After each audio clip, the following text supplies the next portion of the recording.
Shyamkumar Ernakulam town Juma Masjid എന്ന് ചേർന്നു. ശ്യാം, ഈ പ്രാർത്ഥനാ ചടങ്ങുകൾ പൂർത്തിയായിരിക്കുന്നു. ഇനി ഖബറടക്കമാണ്. അതായത് കൂട്ടത്തിൽ 5 പേരിൽ നിന്നേക്കും ആദ്യമായി ആ ഇബ്രാഹിം വിട പറയുന്നു. ഇബ്രാഹിമിൻ്റെ സംസ്കാര ചടങ്ങുകൾ ഉടൻ ഉണ്ടാകുമെന്ന് മനസ്സിലാക്കുന്നു. വലിയ ജനാവലിയാണല്ലോ അന്ത്യയാത്രാമൊഴി നൽകാൻ ആ പള്ളി കോംപ്ലക്സിൽ എത്തിയിരിക്കുന്നത്. ശ്യാം, തീർച്ചയായും. കാരണം കൊച്ചിയും ലക്ഷദ്വീപും തമ്മിലുള്ള ബന്ധം തന്നെ അത്രത്തോളം ഉണ്ട്. കാരണം ദ്വീപിൽ നിന്നുള്ള നിരവധി ആളുകൾ ജോലി ചെയ്യുകയും താമസിക്കുകയും ഒക്കെ ചെയ്യുന്ന സ്ഥലം കൂടിയാണ് കൊച്ചി. അതുകൊണ്ട് തന്നെ ആന്ത്രോത്ത് ദ്വീപിൽ ജനിക്കുകയും കവരത്തിയിൽ താമസമാകുകയും ചെയ്ത ഒരു കുട്ടി, അത് കേരളത്തിന് അത്രത്തോളം പ്രിയപ്പെട്ട ഒരാൾ കൂടിയാണ്. അതുകൊണ്ട് തന്നെ ഈ ലക്ഷദ്വീപിൽ നിന്ന് കൊച്ചിയിൽ എത്തിയ അവരുടെ സുഹൃത്തുക്കളും പരിചയക്കാരും ഒക്കെ പള്ളിയിൽ അവസാന മയ്യത്ത് നമസ്കാരത്തിനായി എത്തിയിരുന്നു. അതിനുശേഷം ഇപ്പോൾ പള്ളിയിലെ പ്രാർത്ഥനാ ചടങ്ങുകൾക്ക് ശേഷം പുറത്ത് അവസാനമായി ആളുകൾക്ക് കാണാനുള്ള അവസരം, മുഹമ്മദ് ഇബ്രാഹിമിന് ആദരാഞ്ജലികൾ അർപ്പിക്കാനുള്ള അവസരമാണ് ഇപ്പോൾ നടന്നുകൊണ്ടിരിക്കുന്നത്. അല്പസമയത്തിനകം തന്നെ പള്ളിയോട് ചേർന്നുള്ള ഖബർസ്ഥാനിലേക്ക് മുഹമ്മദ് ഇബ്രാഹിം എന്ന 19-കാരൻ്റെ മൃതദേഹം ഖബറടക്കുന്നതിനായി കൊണ്ടുപോകും.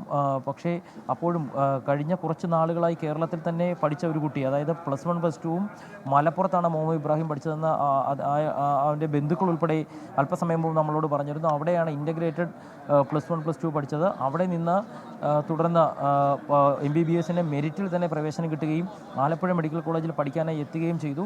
അവിടെയും ലക്ഷദ്വീപിൽ നിന്നുള്ള നിരവധി പേർ MBBSന് പഠിക്കുന്നുണ്ട്. അവരിൽ ചിലരൊക്കെ സീനിയേഴ്സായിട്ടുള്ള ചിലരൊക്കെ മൃതദേഹത്തോടൊപ്പം തന്നെ പള്ളിയിലേക്ക് എത്തുകയും ചെയ്തിട്ടുണ്ട്.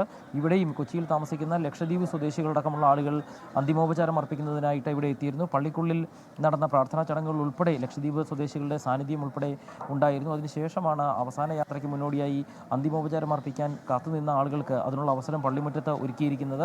അല്പസമയത്തിനകം തന്നെ പള്ളിയോട് ചേർന്നുള്ള ഖബർസ്ഥാനിലേക്ക് മുഹമ്മദ് ഇബ്രാഹിമിൻ്റെ അവസാന യാത്ര ഉണ്ടാകും. 19 വയസ്സ് മാത്രമുള്ള ഒരു കുട്ടി, യുവ ഡോക്ടറായി കേരളത്തിൽ പഠിച്ച് മികച്ച ഒരു ജീവിതവും ഒരുപാട് പേർക്ക് പ്രതീക്ഷയും ഒക്കെ ആയിരുന്ന ഒരു കുട്ടി, അയാൾ ആണ് ഇപ്പോൾ ഇവിടെ നിന്ന് ഈ യാത്രയാകുന്നത്.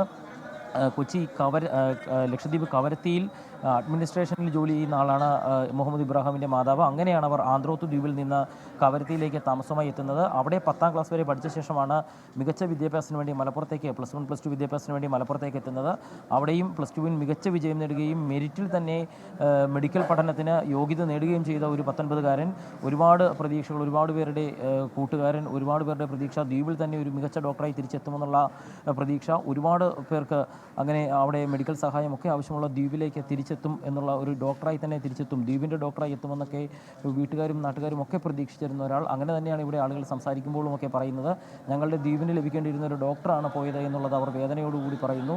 ഏതായാലും വളരെ നിറഞ്ഞ മിഴികളോടുകൂടി തന്നെ ലക്ഷദ്വീപിൽ നിന്നെത്തിയ എല്ലാവരും മുഹമ്മദ് ഇബ്രാഹിമിനെ യാത്രയാക്കുന്നു. അവസാന യാത്രയ്ക്കുള്ള നിമിഷങ്ങൾ എത്തുന്നു.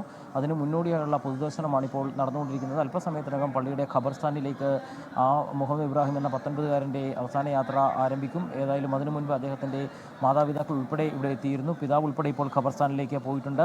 4 വയസ്സുകാരനായ ഒരു പ്രതിഭകൾ വളരെ വിരളമായി മാത്രം ഉണ്ടാകുന്ന ലക്ഷദ്വീപാണ്. അവിടെ നിന്ന് മെഡിക്കൽ സ്വപ്നവുമായി വരുന്നത് ഒരു വീട്ടുകാരുടെ, ഒരു നാട്ടുകാരുടെ പ്രതീക്ഷയും സ്വപ്നങ്ങളും മാത്രമായല്ല, ഒരു ദ്വീപിൻ്റെ അവിടെ വസിക്കുന്ന 10,000-കണക്കിന് മനുഷ്യരുടെ പ്രതീക്ഷകൾ കൂടി വഹിച്ച് വണ്ടാനം മെഡിക്കൽ കോളേജിലേക്ക് എത്തി തിരികെ ദ്വീപിൻ്റെ ഡോക്ടറായി അവിടെ ആതുരസേവന രംഗത്തെ ഒരു മികച്ച പ്രതിഭയായി മാറാമെന്ന പ്രതീക്ഷയിൽ സ്വപ്നങ്ങളിലെത്തിയ മുഹമ്മദ് ഇബ്രാഹിമാണ് പഠനം തുടങ്ങി 2 മാസം കൊണ്ട് തന്നെ എല്ലാ പ്രതീക്ഷകളും അവസാനിപ്പിക്കേണ്ടി വന്ന ഇത്തരത്തിൽ അകാലത്തിൽ പൊലിഞ്ഞ് നമ്മുടെ മുമ്പിൽ ഇത്രത്തോളം വിങ്ങലായി അവിടെ ഇരിക്കുന്നത്.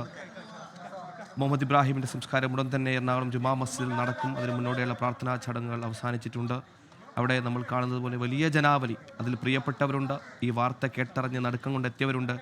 ആരുമില്ലാതെ മുഹമ്മദ് ഇബ്രാഹിമിനെ ചേർത്ത് നിർത്തി ഞങ്ങളിത് കൂടിയാണ് ഇബ്രാഹിം എന്ന് പറയുന്ന മനുഷ്യരെ കണ്ട് ഇങ്ങനെ ഈ മരിച്ച 5 പേരും നമ്മുടെ ആരൊക്കെയാകുന്നു, സഹോദരങ്ങളാകുന്നു, സുഹൃത്തുക്കളാകുന്നു, മക്കളാകുന്നു, അങ്ങനെ ഏറെ പ്രിയപ്പെട്ടവരായി മാറുന്ന കാഴ്ച. അവരുടെ ഈ വിയോഗം, അത് നമ്മുടെ കൂട്ടത്തിലൊരാളുടെ വിയോഗം എന്ന രീതിയിൽ പോലും നമ്മളെ മനസ്സിൽ വിങ്ങലുണ്ടാക്കുന്നു. അത്ര ദാരുണമായിരുന്ന നിലത്തെ അപകടം ഇപ്പോൾ